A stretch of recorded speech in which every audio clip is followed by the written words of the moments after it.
Longeretta, the senior TV features editor at Variety, and I am your host for today's half hour with Rainn Wilson and the Geography of Bliss. It is my pleasure to introduce the one and only Rainn Wilson. Rainn, thank you so much for doing this today. Emily Longeretta. Longeretta. It's my pleasure. Thanks for having me, truly. Absolutely. Before we jump in, I want you to share a very, very quick overview of the docuseries for those who haven't had the chance to watch yet. Well, this is how I describe it. There's a lot of celebrities traveling the world, sampling delicious foods. I am traveling the world searching for happiness, and hence the Geography of Bliss. What can we learn about bliss, joy, happiness, well-being from other cultures and other situations and other geographies? What can I personally learn, and what can I bring home to the viewer? Oh, I love that so much. Let's throw it to the trailer. What could possibly be happier than a swim in the frozen waters of the North Atlantic? Breathe in through the nose and out. How did I get here? Let's find out. I grew up as a big-headed baby in Seattle. Eventually, I landed in Los Angeles as assistant to the regional manager. Yet for all my success, you'd think I'd be happier. But like so many others, I struggle to find true joy. I have been diagnosed with an anxiety disorder. Like, I am a highly anxious person. Happiness is out there, hiding in some of the places you'd least expect. What I want to know is, which places? How much of our happiness is a matter of perspective? You don't need all the material things to be happy. ความสุขนั้นมันอยู่ที่ใจ คุณเลนเลิกน้อยใจ คุณเลนจะมีความสุขมาก Thanks so much. Okay. To understand happiness, I'll need to embrace what comes my way. Why do this? Because you can. In Los Angeles, we barely know the people that we live near. Here, everybody's family. If we want to do this old school Icelandic way, we really should drop our trunks.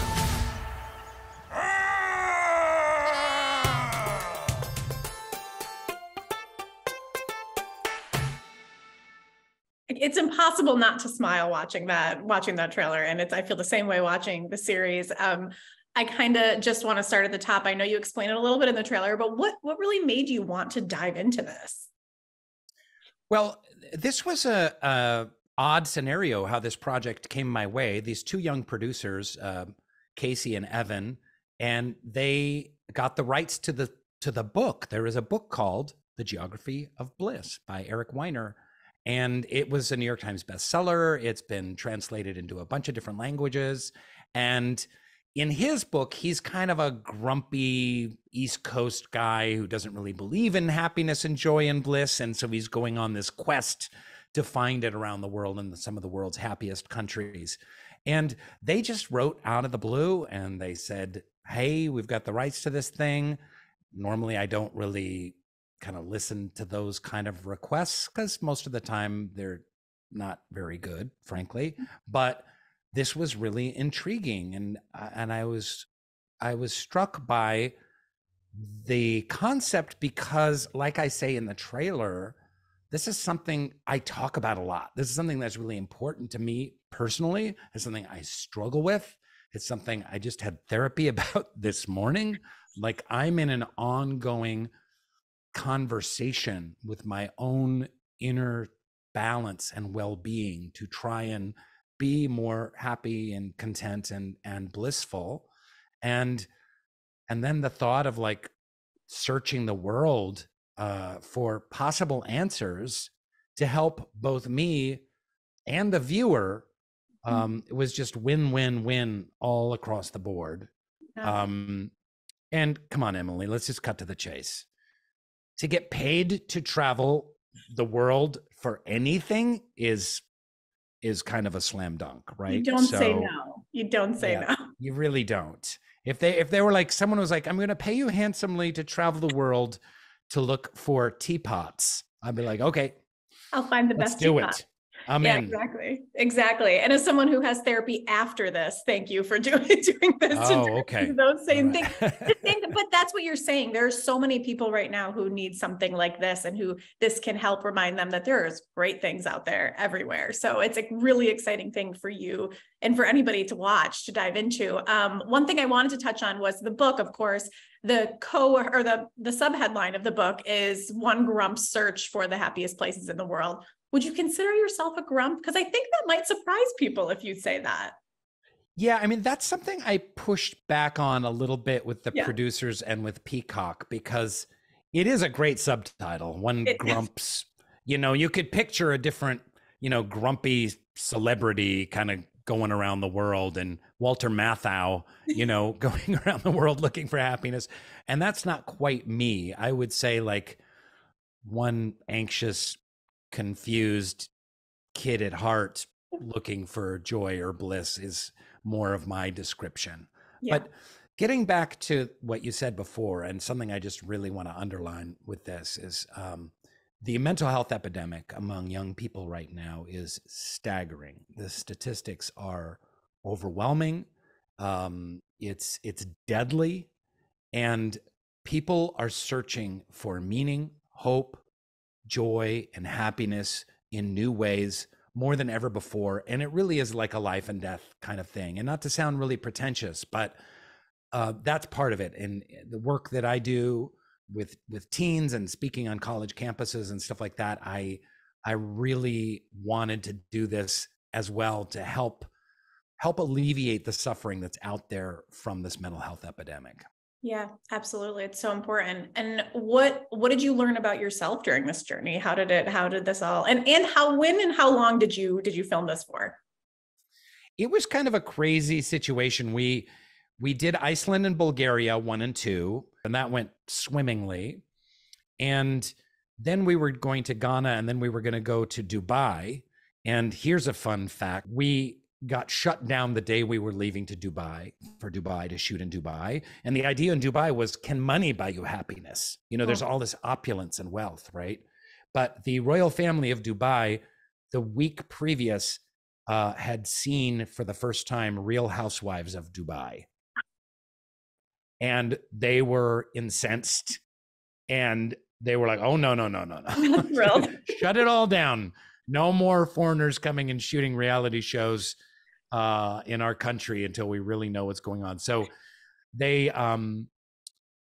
rightfully, I think, shut us down, and we had to adapt. And then we were going to go to Japan, and then I got COVID, and then that got complicated. So it ended up being shooting all of it over like the course of 6 months, and it was supposed to be over 3 months. So it got a little bit complicated. But part two of your question was, what did I learn about myself? And, people ask this question a lot, like, what was my main takeaway? And really my main takeaway was, it's all about community. It's all about connection. And that's what I witnessed.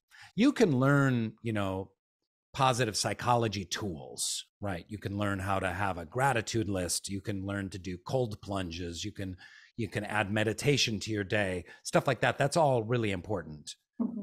But you really see that people thrive in community, and they thrive in connection when they're working together, playing together, serving together, making art together, joyful together, eating together.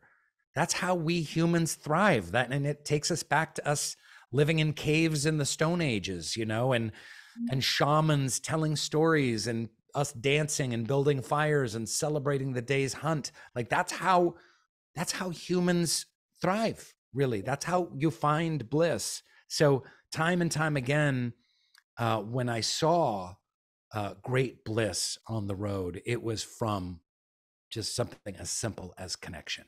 Yeah. It makes me want to say hello and introduce myself to the people I see in my building when I'm, in LA. No one talks, like you said in the trailer, no one talks to their neighbors. I'm curious, have you, as you come back home afterward, realized that you do that a bit more, or say hello to more people? I mean, even if you were already doing that, did you realize it impacted your day to day? Well, I think, truth be told, I did come back and kind of rethink my community, because even like my friends from the office, I don't see terribly often. We text every once in a while, and I realized like I need to lean into that family. That was kind of my second family. And other friends that I have, I live a little outside of LA, so making efforts to go see people, eat with them, gather together, my faith community in my local town, I felt the need to lean in to greater connectivity and community building. Well, I want to throw to a clip before we dive into some more specifics. The cocoa beans. These are cocoa beans? Yeah. Wow. Watch this. Look at this, America. Hey,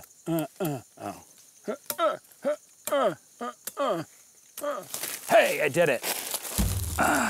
Oh, it's covered in ants. And the ants are all over my hand. And that is part of the job of a cocoa bean farmer. Doris, you move so fast. I'm gonna put the humidity at about 98% right now. Can you carry it? Yes. Okay, so can I help you? On my head? Yes. Not like this? Okay, there we go. All right. I think I'm pretty good at this. Don't you think I'm pretty good? Yes. Would you hire me? No. This looks like such a fun experience. It's so different than anything you would do here. So it was amazing. And Ghana was a magical leg of the journey, and visiting Doris's cocoa bean farm and getting to know her and her inspiring story was really one of the absolute highlights. Yeah, let's talk a little about some of the other highlights. Which culture were you most excited to dive into at first? Well, I had, here's how our show lied a little bit to the audience. I had been to Iceland several times before, and I was super excited to go back because I get so jazzed about Iceland, mostly from the beauty of the geography. But one of the things that I was excited to explore in Iceland is there is a visceral connection between the Icelandic people and their island. They love their island. They are proud of it. They are connected to it. It's something like, I forget the exact statistic, but Iceland is like 80% atheist, but like 60% of people believe in fairies.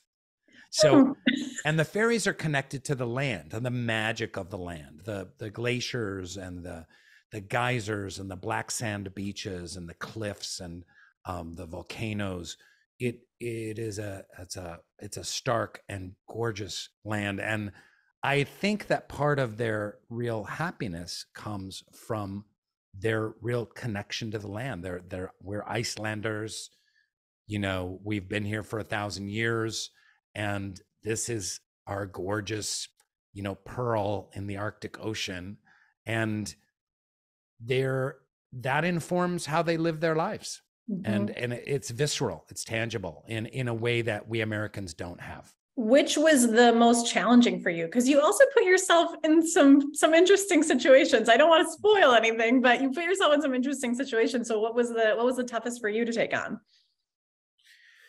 What was the toughest for me to take on?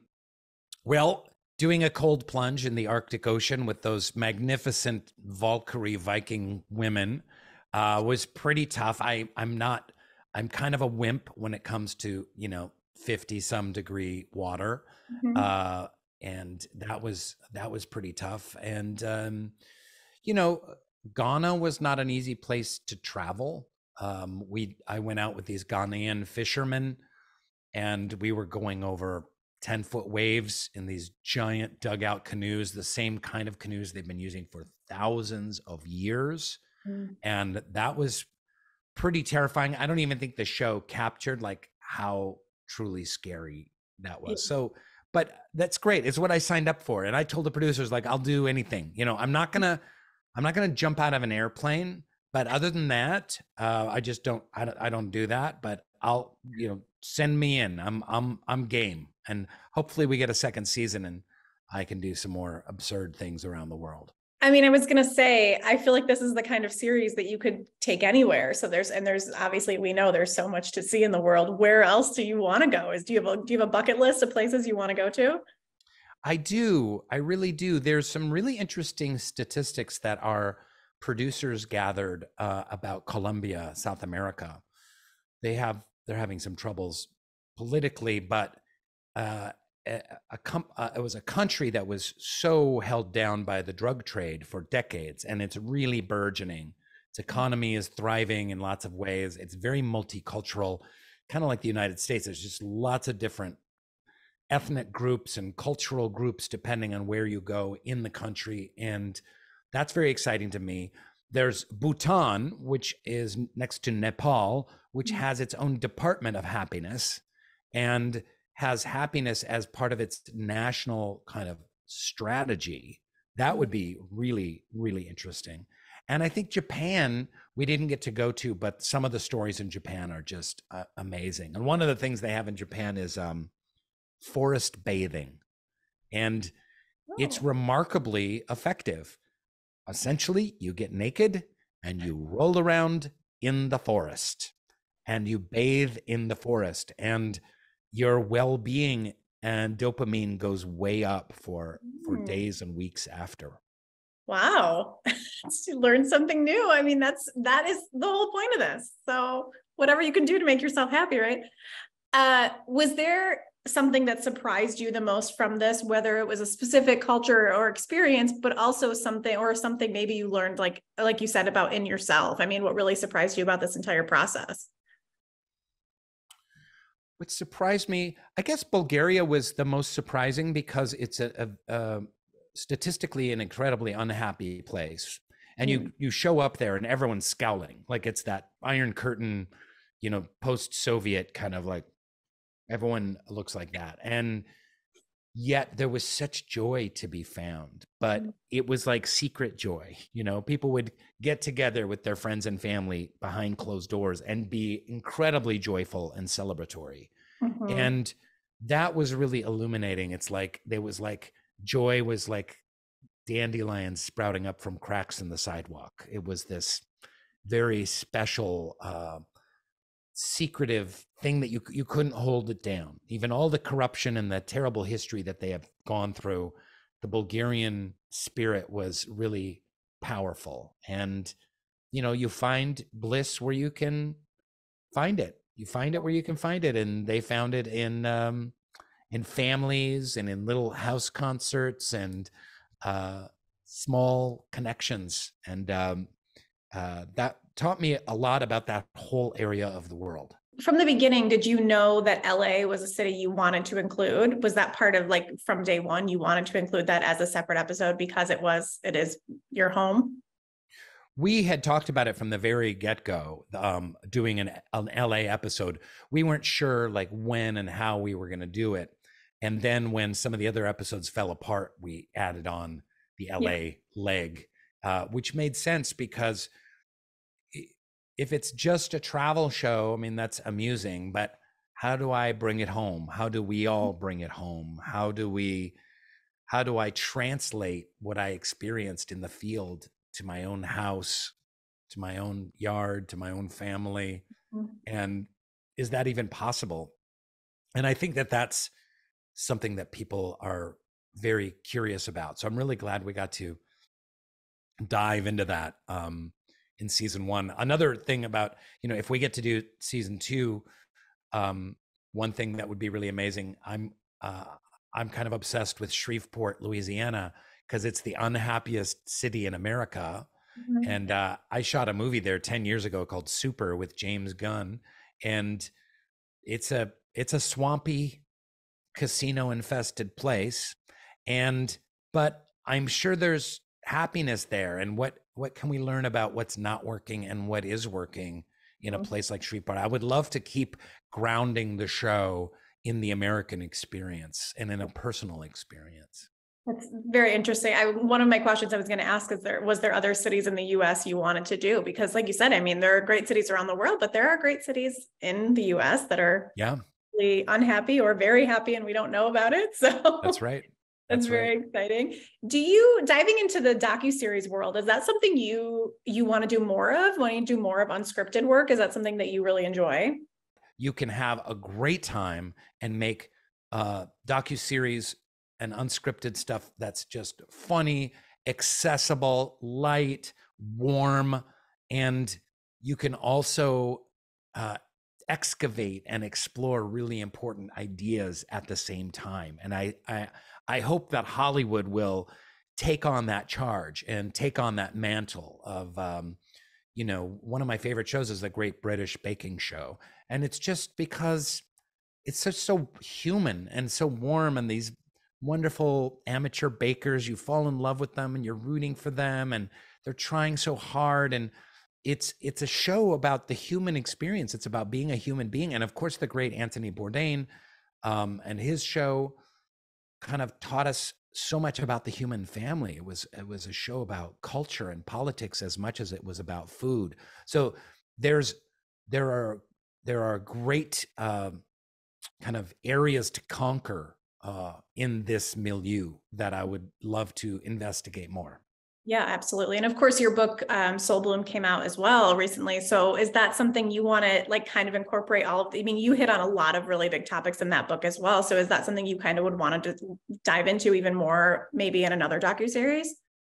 Yeah, well, in Soul Bloom, I talk about a show that I pitched around LA that got shot down summarily everywhere, and it was an exploration of God and the divine, and it was called The Notorious God.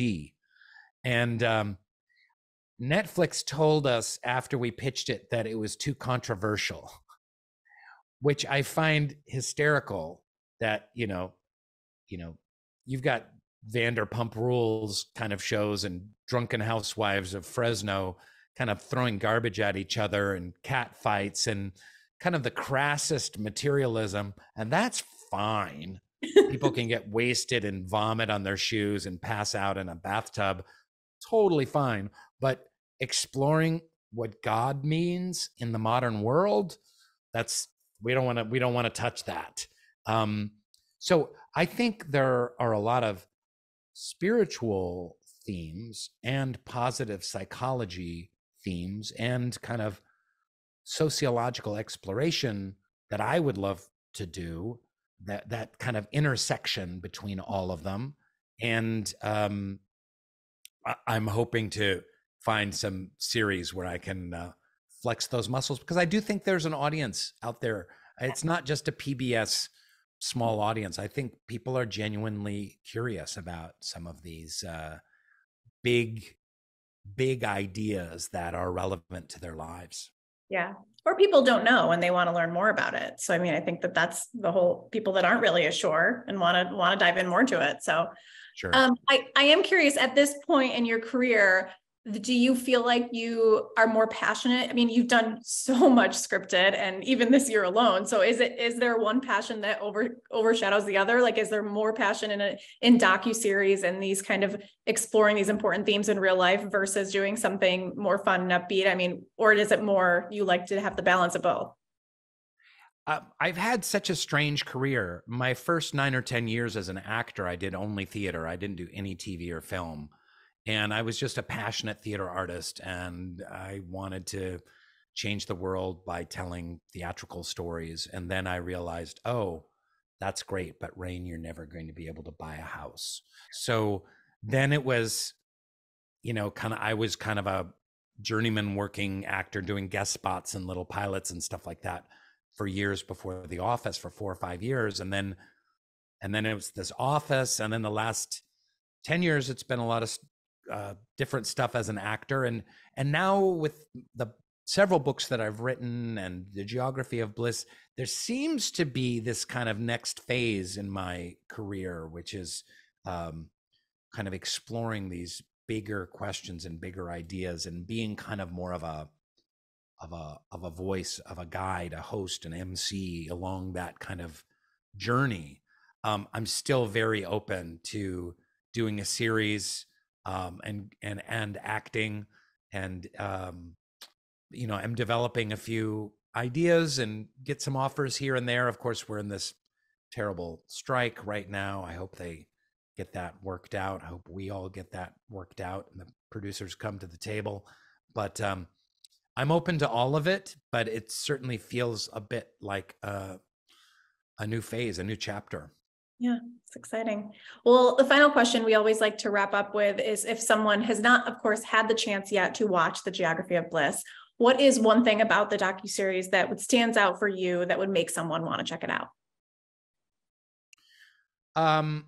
I would say that it is one of those rare kind of fun for the whole family shows. And it's sit down with your 12-year-old and sit down with your 90-year-old grandparent. And it's all about warming the heart and bringing people together. And, but it's also funny. It's just funny, and you'll laugh a lot at the same time. So that's important too. Yeah, absolutely. Thank you so much for joining. I really appreciate this. Was a great conversation. Thank you guys so much to our friends at Peacock.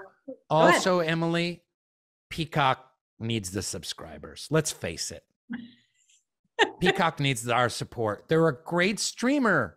They are great. Come on, people. Get with the Peacock, home of The Office, Geography of Bliss. Sorry, I'm just doing a little. You're doing your job. I love it. Thank you so much. I love those crazy folks, and they're taking some big swings on some cool shows over there. Yes, they are. A special thank you to our friends at Peacock, and of course to Rainn for joining us today, and everyone watching. Thank you so much for joining Half Hour With.